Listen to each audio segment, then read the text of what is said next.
So hello friends, welcome to our new video to easy stream.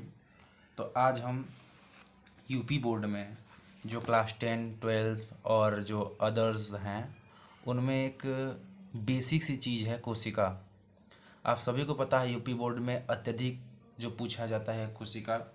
जो 9th के बच्चे हैं, 10th के बच्चे हैं, 11th के बच्चे हैं, उन सभी में कोशिकाओं के बारे में पूछा जाता है, उन सबके बुक्स में दी जाती हैं।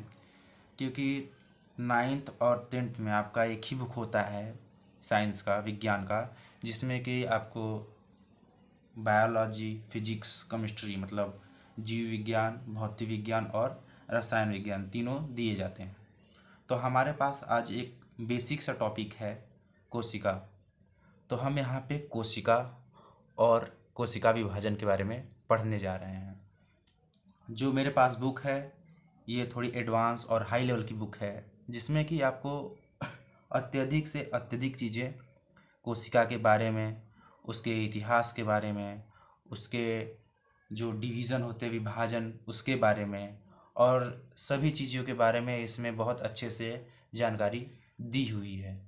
तो मैं आप यहाँ पे आज आपको कोशिका के बारे में बताऊँगा और जो कोशिका होती है वो कैसी दिखती हैं, किस तरह से होती हैं, हम इसे किस तरह डिफाइन कर सकते हैं और हमारे जीवन में कोशिकाओं का क्या महत्व होता है। सबसे बड़ा क्वेश्चन ये पूछा जाता है 9th में कि जो कोशिका होता है ये क्या होता है और कोशिका का होना क्यों आवश्यक है, मतलब कोशिका क्यों पाया जाता है, क्यों होता है।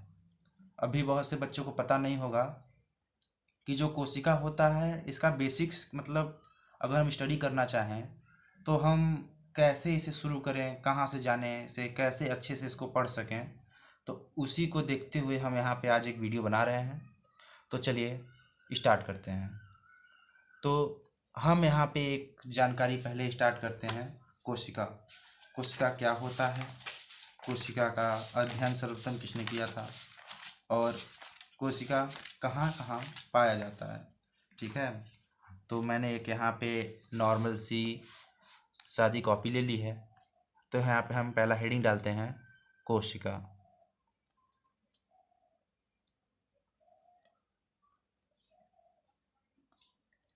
जो मैं यहाँ पे आपको बता रहा हूँ इसे आप 9th, 10th, 11th और यूपी बोर्ड में आप जिस में भी हो, अगर आप में ये दिया हुआ है तो इसको इस तरह से लिख सकते हैं।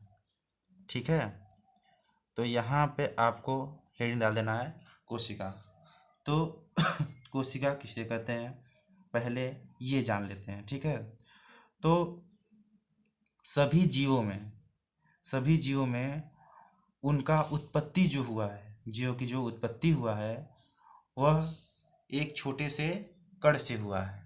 किससे हुआ है? एक छोटे से कण से हुआ है।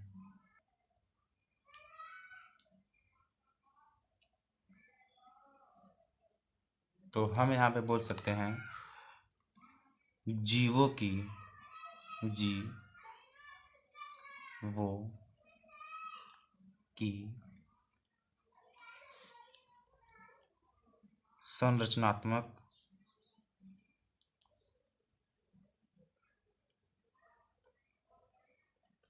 संरचनात्मक एवं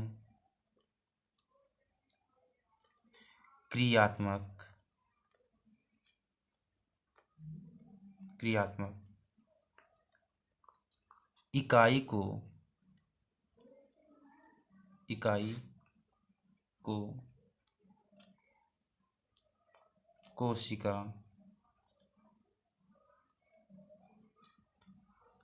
कहते हैं।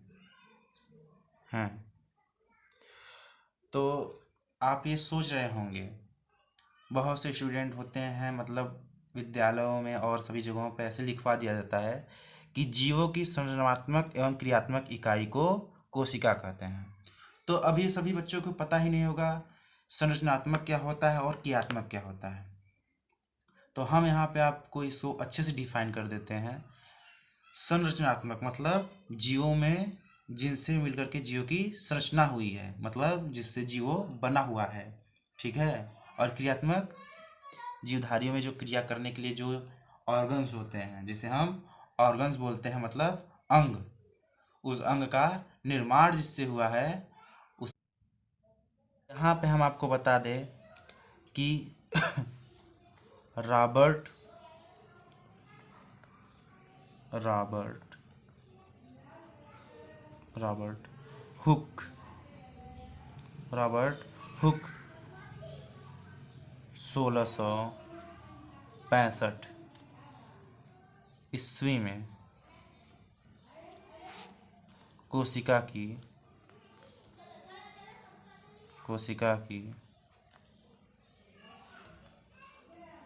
खोज की। तो रॉबर्ट हुक 1665 ईस्वी में कोशिका की खोज की।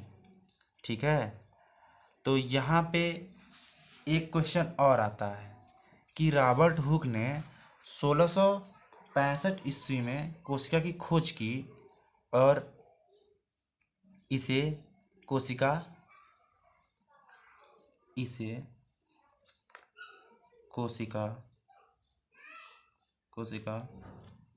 नाम दिया।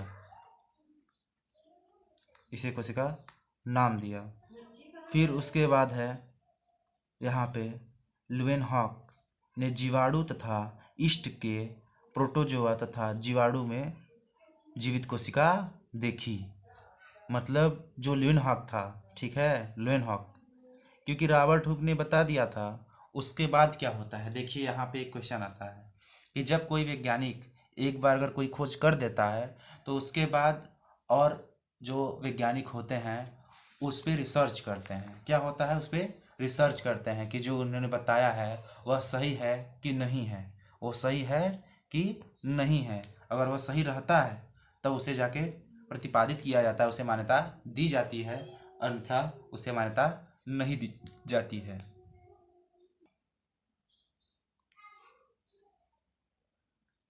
फिर इसके बाद आता है वनस्पति विज्ञान शास्त्री स्लाइडेन ने 1838 ईस्वी में जंतु वैज्ञानिक शास्त्री स्वान ने कोशिकावाद प्रस्तुत किया, जिसके अनुसार सभी जीवों का शरीर एक या अनेक कोशिकाओं से मिलकर बना होता है।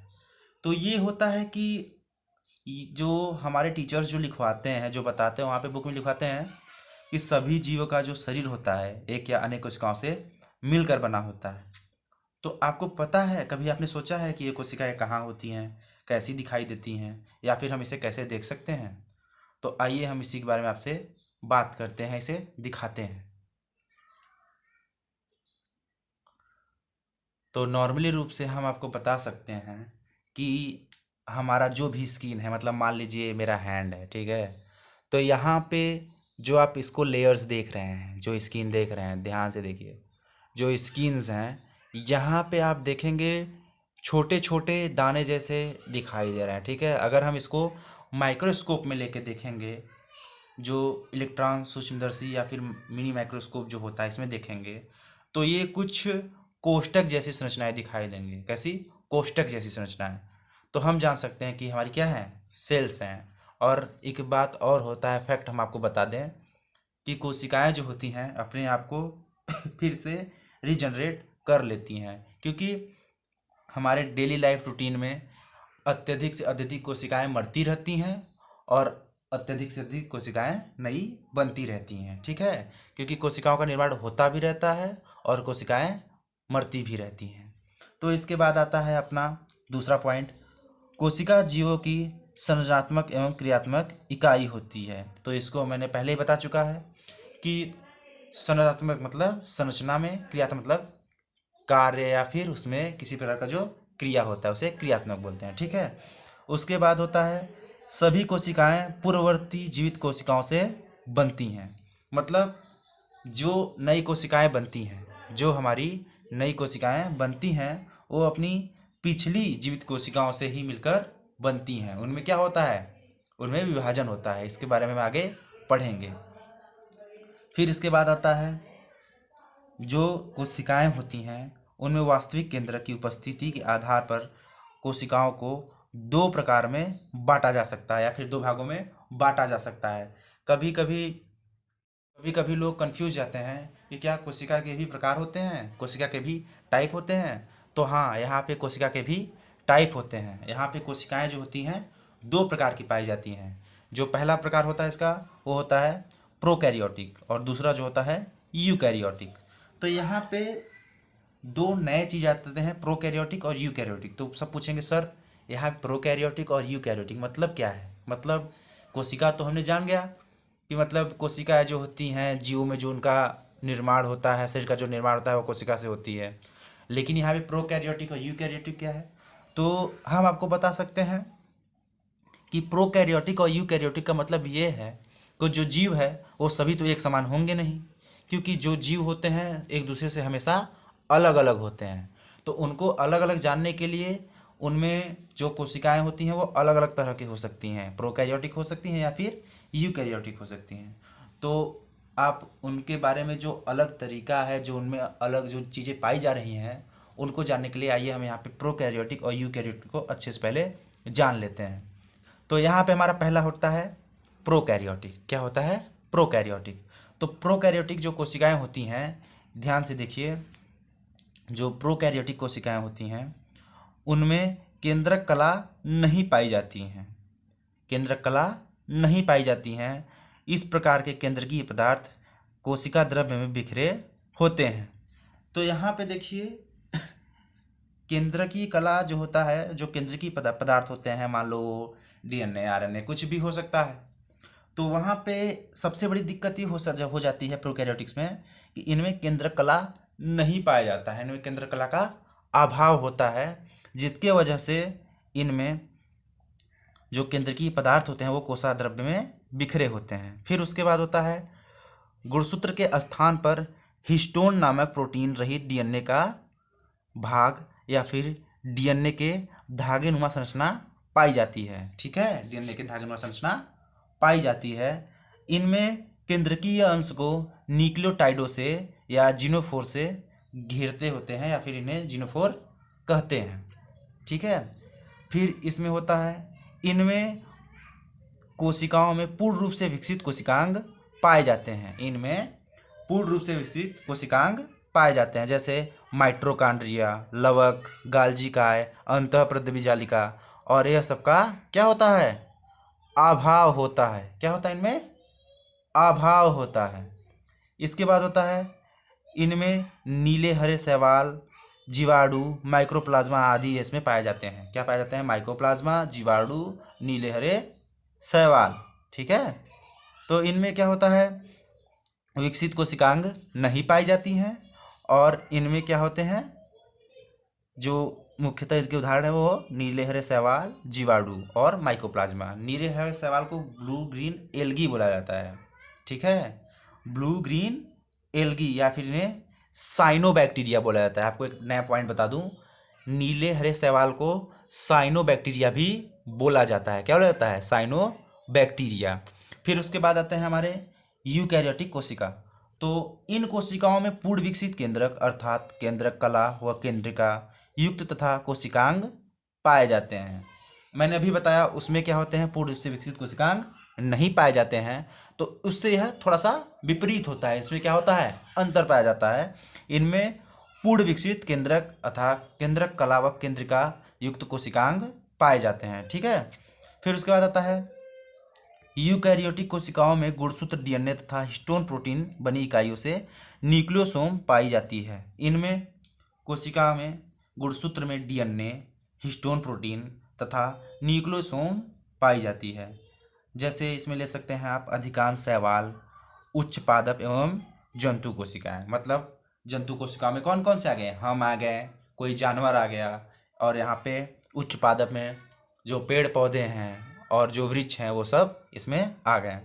तो यहाँ पे समानतः आप देख सकते हैं, इसमें नीचे दिया हुआ है प्रोकैरियोटिक कोशिका, यूकैरियोटिक कोशिका, इन दोनों के बीच में डिफरेंस। तो ये हम आपको इस वीडियो में पीडीएफ के माध्यम से उपलब्ध करा देंगे, या फिर आप इसको अच्छे से स्क्रीनशॉट ले सकते हैं। इसका स्क्रीनशॉट आप अच्छे से ले सकते हैं। हम आपको इसको अच्छे से एकदम कर दे रहे हैं। आप इसको पढ़ने के लिए इस वीडियो का स्क्रीनशॉट इसमें ले सकते हैं। तो चल, फिर इसके बाद आता है यूकैरियोटिक कोशिकाओं की संरचना। तो आपको पता ही है यूकैरियोटिक में ही कौन से आते हैं, जंतु कोशिका आती हैं। कौन से आते हैं, जंतु कोशिका। और उसमें कौन कौन से आते हैं, पादप कोशिका। इनमें दो सी चीज़ें आती हैं, जंतु कोशिका और पादप कोशिका। एक बात हमेशा याद रखिएगा, बहुत से लोग कंफ्यूज जाते हैं, यूकैरियोटिक कोशिका प्रोकैरियोटिक कोशिका अलग अलग हो गई, और एक जंतु कोशिका और पादप कोशिका ये भी अलग अलग हो गई। तो इस वीडियो में हम आपको बताते हैं जो यूकैरियोटिक कोशिका होती है उसकी संरचना क्या होती है। तो आप यहाँ पे ध्यान से देख सकते हैं, इनमें न्यूक्लियस पाया जाता है, इंडोमेक्टिन पाया जाता है, न्यूक्लियर पोर पाया जाता है, सेल मेम्ब्रेन पाया जाता है, मिडल लेमुला पाया जाता है, माइटोकॉन्ड्रियन पाया जाता है, गोल्जी कॉम्प्लेक्स पाया जाता है और वैक्यूल्स पाए जाते हैं। ठीक है, तो हम आपको यहाँ पे एक अच्छा सा डायग्राम का जो स्क्रीनशॉट लेने के लिए है इसको अच्छे से कर दे रहे हैं। आप इसको अच्छे से स्क्रीनशॉट ले सकते हैं। हम आपको बता दें कि ये वीडियो किसी मेन पर्पस से बनाया गया है। आप ये सोचिए कि सिर्फ इसको हम 10, 12 और 9th के बेसिस पे ही पढ़ें तो इतना ही बस होगा, लेकिन नहीं, इससे आप किसी भी कम्पिटिटिव एग्ज़ाम या फिर और भी जैसे नीट हो गए, गेट हो गए, और जो बायोलॉजी में क्वेश्चन पूछे जाते हैं उन सभी में आप इसको यूज़ कर सकते हैं, क्योंकि सेल हमेशा पूछा जाता है और ये जो हम आपको पढ़ा रहे हैं ये पूरी तरह से रिलायबल है हर जगहों पे पूछे जाने के लिए। तो इसके बाद आता है कोशिका। कोशिका का यहाँ पे एक आउटलाइन है जो कि हम आपको अच्छे से दिखा दे रहे हैं। देखिए, कोशिका, इसके दो भाग होते हैं, कोशिका भित्ति और जीव द्रव्य। तो यहाँ पे जीव द्रव्य के 3 भाग होते हैं, कोशिका द्रव्य, कोशिका कला, केंद्रक। फिर उसके बाद कोशिका द्रव्य के कोशिकांग, हाइपोथैलेमस, साइटोसोल, रिक्तिका, और उसके बाद जो यहाँ पे केंद्रक है, केंद्रक के केंद्रक कला, केंद्रक द्रव्य, क्रोमैटिन, केंद्रिका। ठीक है, उसके बाद आता है साइटोसोल के कार्बोहाइड्रेट्स, प्रोटीन, वसा, स्रावी पदार्थ और उत्सर्जी पदार्थ। फिर इसके बाद आता है कोशिकांग के। कोशिकांग में लवक, माइटोकॉन्ड्रिया, एंडोप्लाज्मिक जालिका, ribosome, Golgi complex, lysosome, centrosome और माइक्रो बॉडीज। तो हमको आशा है कि आपको हमने जितना इतना पढ़ाया ये अच्छे से समझ में आया होगा कि कोशिकाएं क्या होती हैं। कोशिकाएं वो होती हैं जो किसी भी जीव की संरचनात्मक और क्रियात्मक इकाई होती है जिससे मिलकर जीव का निर्माण होता है। और इसको सर्वप्रथम किसने खोजा था, रॉबर्ट हुक ने 1665 ईस्वी में, और लुइनहॉक ने इसे 1674 ईस्वी में जीवाणु, इष्ट तथा प्रोटोजोआ की जीवित कोशिकाओं में देखा, या फिर इनमें जीवित कोशिका देखा, सर्च किया। ठीक है, तो नेक्स्ट वीडियो के लिए हम आपको इनवाइट करते हैं। इसका जो नेक्स्ट पार्ट है वो अगले वीडियो में आपको दे दिया जाएगा। तब तक के लिए